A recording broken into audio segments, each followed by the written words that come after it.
Now, we all know about the killing of George Floyd by Derek Chauvin, the white police officer, and we've all been hearing about it from George Floyd's perspective.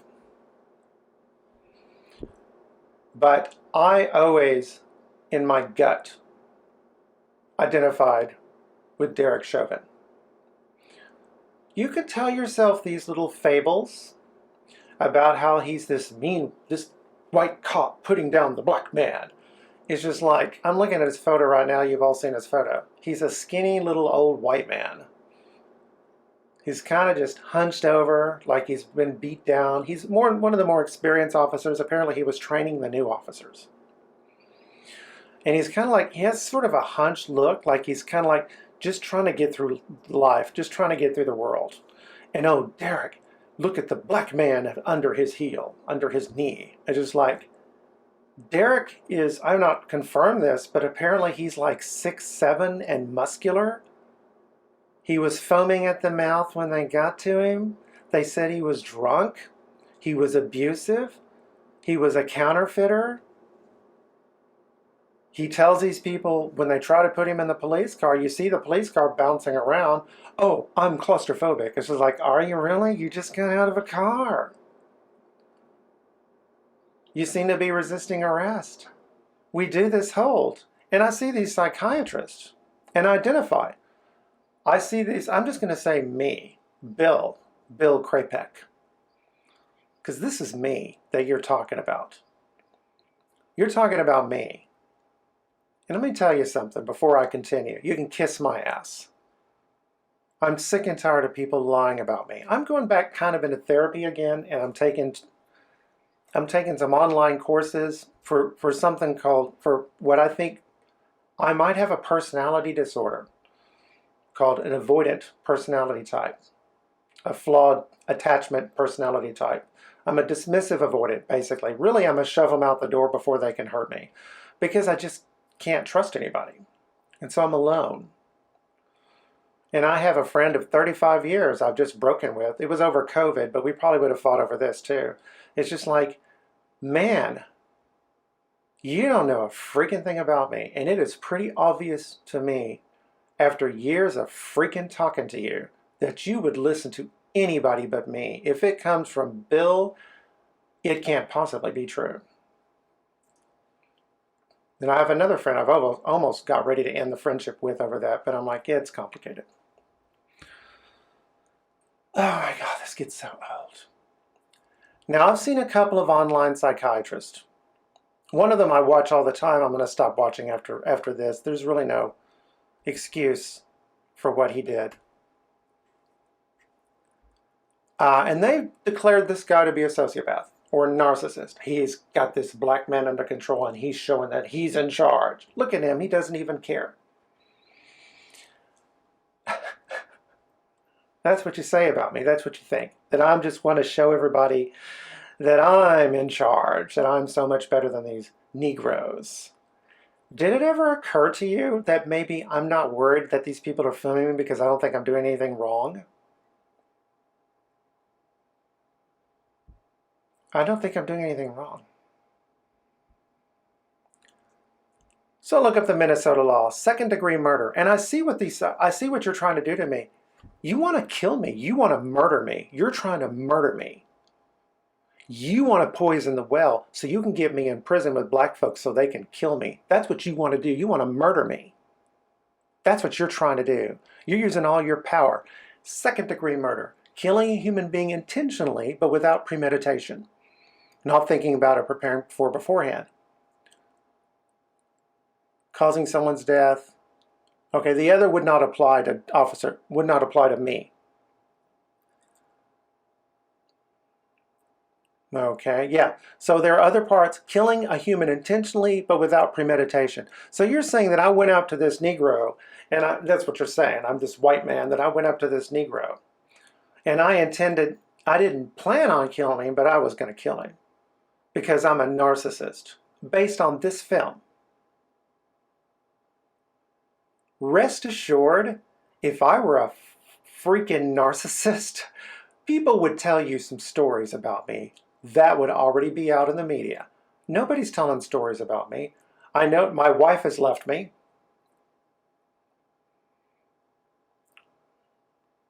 I'm racist, right? Did you know my wife is Asian? I'm racist. Okay. All right. Whatever you want to do, just say about me whatever you want. You're trying to murder me. That's what you're trying to do. Wow. Incredible. And this is really just, I'm just this cop. I'm this gay guy. Let me just say, I don't even consider myself white. I never did. I remember when I was a little boy, back in the 70s in elementary school, the early 70s, you had to put, are you white, are you black, are you Mexican or Hispanic? I think they would say Mexican back in the day. No, that's mean. We mustn't be mean to foreign invaders. But and I would say, I don't really know what I am. And the teacher would say, well, just put white. So I put white. Now with the DNA that you tested, you can take, I now know who my people are. I'm basically I'm reading the Iliad and the Odyssey right now. I'm basically a combination of Achilles and Odysseus. A combination of the two. So you say, oh, you're Greek. I was like, no, what you call Greek, that's just, at the time, the classic era, that's the focal point of our race. We also stretch into southern Italy and up into central Italy. We're not from the steppes of Russia. We're not blonde-haired, blue-eyed warriors. We're from the Mediterranean. We told you that ourselves in the Aeneid. We're from the Mediterranean. Assholes. You see, it's like you don't just hate me, you hate my whole race. You say nasty things about us. And I'm into, and I hope I don't ramble too much here. I hope I don't get too sprawling in this video. So anyway, I don't even consider myself white. And here's Officer Chauvin. Oh, and you got your excuse now. This is what I've noticed, another pattern I see in life. It's just like, everybody really just doesn't like me. There's just something about me that just people don't like. And from my DNA research, it's my whole race you don't like, saying nasty things about us. And it's like you all wait for me to do something, and we're all going to do something that just proves, that's it, we're done with Bill. Screw him. That proves that he's just evil and wicked. I have a best friend I just cut ties with after 35 years. I have another one that I've almost come close to doing it because of this, her family members are saying this about me. Oh, Bill's a racist. Bill's a racist. I've lived and worked in black communities off and on since I was a little boy. I am Officer Chauvin. That's me. But he's yelling that he can't breathe, which means he can breathe. But they're yelling at him. Yeah, what you see as yelling at him to try to tell him there's something going wrong is just like, I see what you're doing now. You're taking his side over mine. I'm the skinny, scrawny little white guy, and this guy's towering over me. He's foaming at the mouth. He's abusive. He's inebriated. He's been having drugs, massive amount of drugs in his body. And everybody's willing to lie for him. They said, the first autopsy said that he had massive heart problems. And he was on drugs. The other autopsy says, no heart problems. The drugs weren't really a problem. The fentanyl, I think, was 3 times the killing dose for a normal human being in this guy. No, don't quote me. This is not about data points. This is about me. And what you're saying about me, you're trying to murder me. I'm someone that you hate and despise so much that you're just willing to just say, whatever. Look at a picture of this man. He's the big one. Oh, and look at that's just the top of his head, sweetheart. He's big, he's muscular. He's resisting arrest. What am I supposed to do? I've probably done this before. This has been done hundreds of times before. You want, the white man doing that? Yeah, we got that from Israel. They're the ones who trained us on how to do that. Why don't you go to Israel and talk to them? See how fast you lose your job. Say whatever you want to about me. I'm going into therapy again for this personality disorder. Do I have it? Do I throw people off? Is there some signal that I give off to people that just tells you that where I push you away unconsciously? But the fact that everybody says these nasty things about my race, and I'm not going to go into details, but you do, tells me that no, it's not really me. And so all my work on I've got an online thing I'm taking, and I'm going into therapy next week with a local therapist. Do I even really want to do this? Do I want to waste my time? Everybody hates me. It doesn't matter what I do. I dropped out of college back in the 1980s. That's why I'm just like, it doesn't matter what I do. It doesn't matter what I do.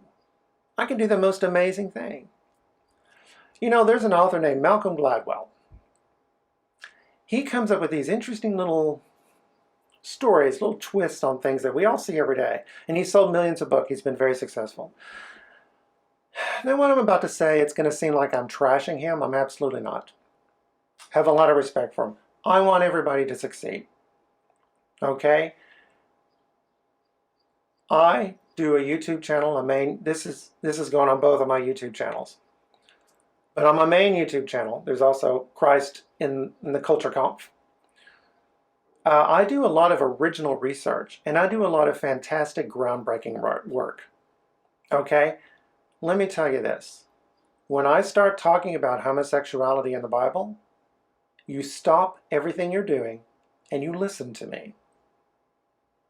When I talk about the origin of the Minoans, when I talk about the evolution of the Old Testament text, you stop and you listen to what I'm telling you. I know I'm a nothing and a nobody. It doesn't matter. I have a gift that God has given me. It's called a kudauya. Kudauya, a blow of the eye.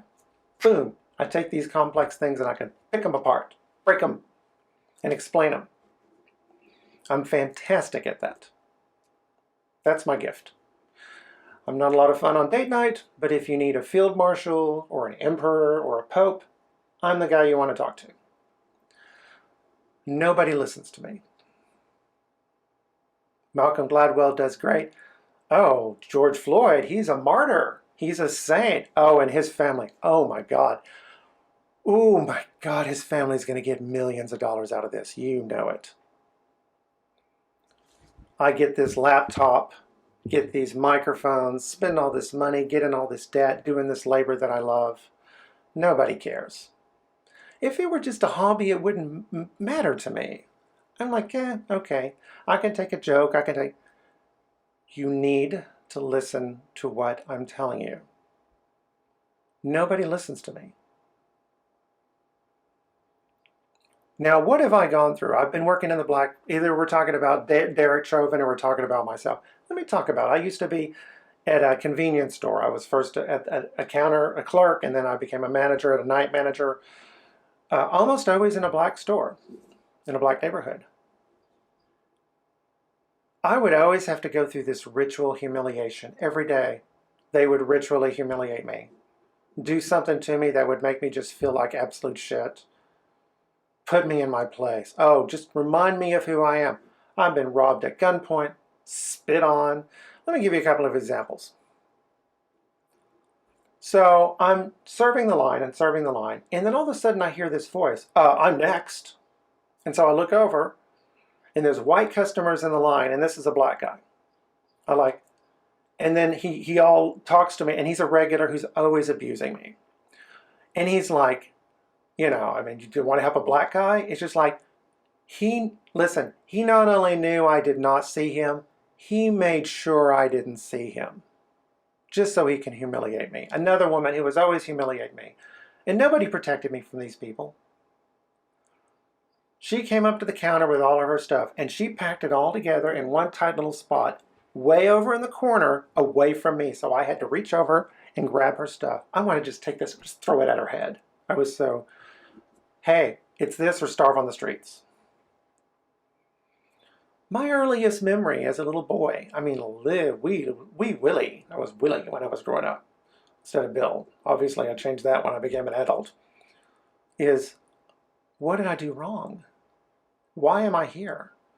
Where's my family? Why am I here? What did I do wrong? Crying, wishing that I would die so mom could come to my funeral and cry. And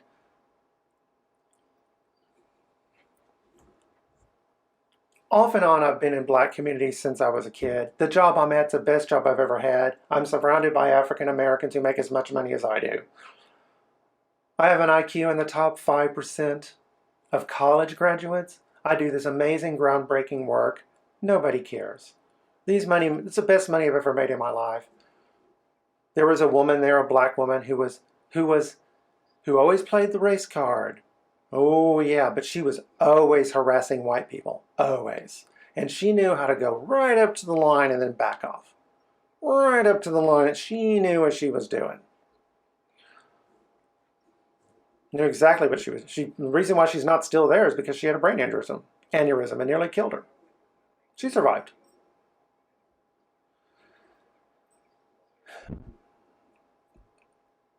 Raped, molested.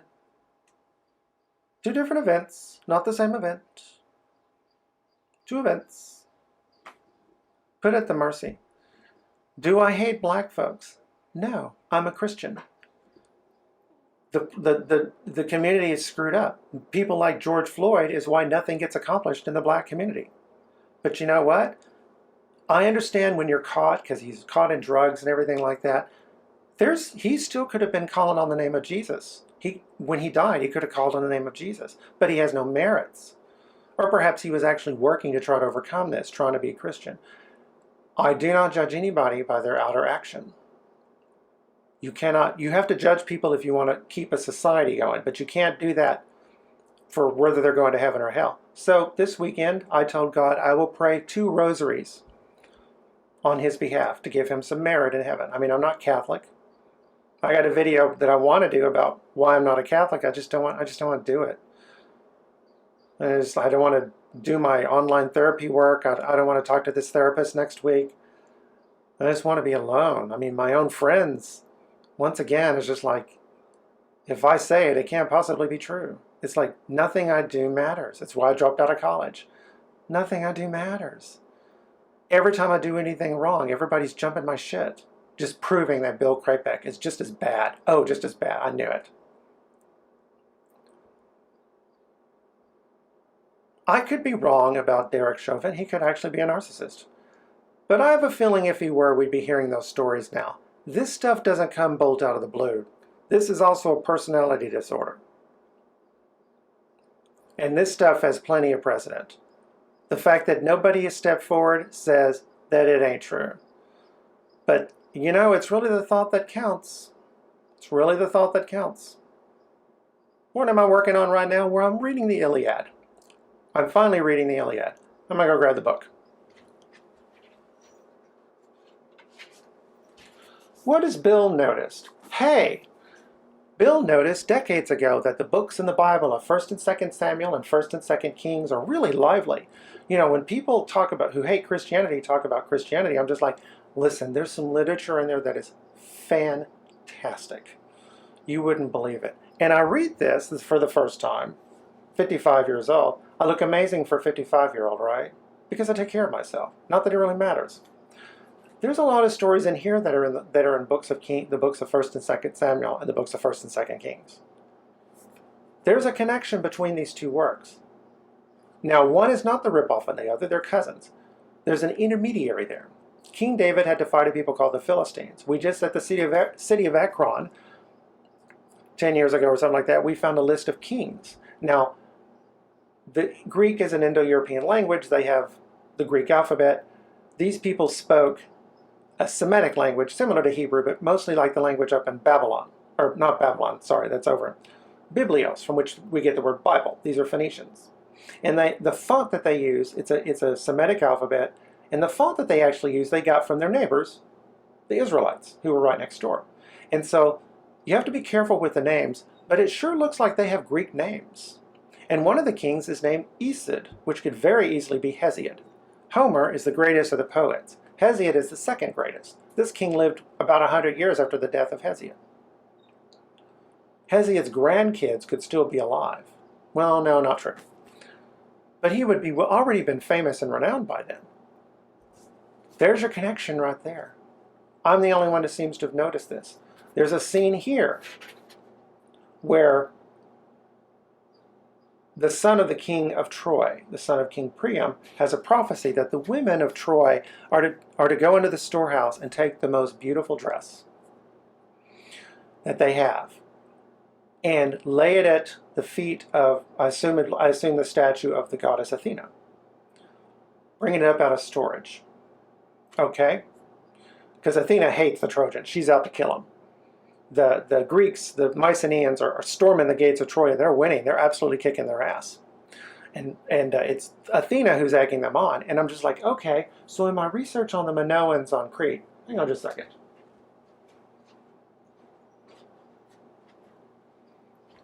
Minoan kingship and the solar goddess. On page 57, page 56, what do you see? You see the queen. I don't know how well you can see this. She's carrying a dress before her in state. Behind her is a guard holding up the double axe, the twin-faced axe, which is the Minoan symbol. Next, she's holding a double axe over her shoulder, and she's holding up a dress. And then there are other images like this showing the dress being displayed as if it's in state, as if it itself is an object of adoration. That's what I'm seeing in the Iliad. This stuff from the Minoans. The Minoans built the first civilization. Now, by the way, she's kind of wrong. The goddess is a solar goddess, but basically she's Hathor from Egypt.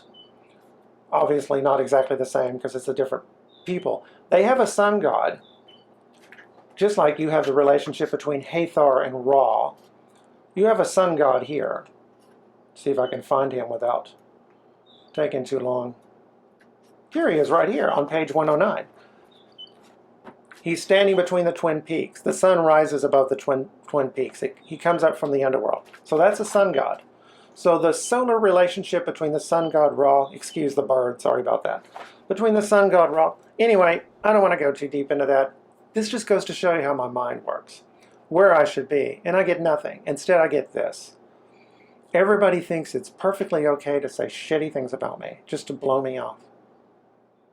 That contrast, that whiplash, it really hurts. My worst days are when I do some amazing video, and then I go into work, and I'm like, I come into this. Anyway, obviously I'm projecting. Who knows what's going on with this guy? Everything you say about him could be true. But I know this. Virtually nothing you say about me is. And I don't know what to do. I don't know what to tell you. I talk till I'm blue. I therapy until I'm blue. I go to these therapists and they say, there's nothing wrong with you. I'm just like, then why does everybody hate me? Why does everybody look for excuses? Why do I have to end 35-year-old friendships? Because I just can't talk to you anymore.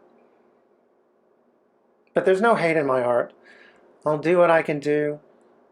This whole thing with the George Floyd violence, this fight between Christians, between conservative Christians and homosexuals, this has to fight. This has to stop.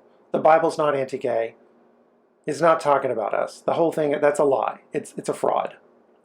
Again, I'm drifting too far. I suppose I'm bitching and moaning, but really I need to move forward with my work, and I just need to talk. And I hope maybe this gets around and it's helpful. Me and my little green screen, I'm not even going to bother editing this. God bless, and I'm getting back to work.